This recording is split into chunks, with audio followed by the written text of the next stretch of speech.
সবাইকে পয়লা বৈশাখের অগ্রিম শুভেচ্ছা। কাল তো নতুন বছর শুরু হলো বলে, তার আগে আজ হলো চৈত্রের শেষ দিন, আর আমার এখানে চড়ক পুজো। আমি গ্রামে চলে এসেছি, মানে পরীক্ষা তো ঠিক আছে, কিন্তু বছরের এই একটা সপ্তাহ মিস আমি করতে পারবো না আমার গ্রামের বাড়ি। আপাতত তো কোনো দিন করিনি। যাই হোক, তোমরা কজন চড়ক পুজোর ব্যাপারে জানো আমাকে কমেন্ট করে বলো তো। আর তোমাদের ওখানে এটা কীভাবে সেলিব্রেট হয় সেটাও বলো।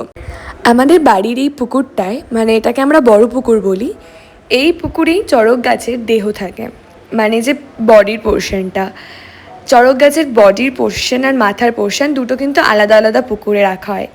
এখানে চড়ক গাছের দেহের অংশটা তোলা হচ্ছে, আর এটা আজ প্রায় টানা 50 বছর ধরে হচ্ছে।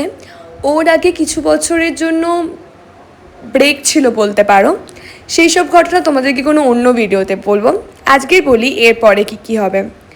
এখান থেকে তো চড়ক গাছের শরীরের অংশটা তোলা হলো, এবার চলে যাবে পাশের পাড়ার আরেকটা পুকুরে যেখানে থাকে চড়ক গাছের মাথা, তারপরে ওটাকে স্ট্যাপ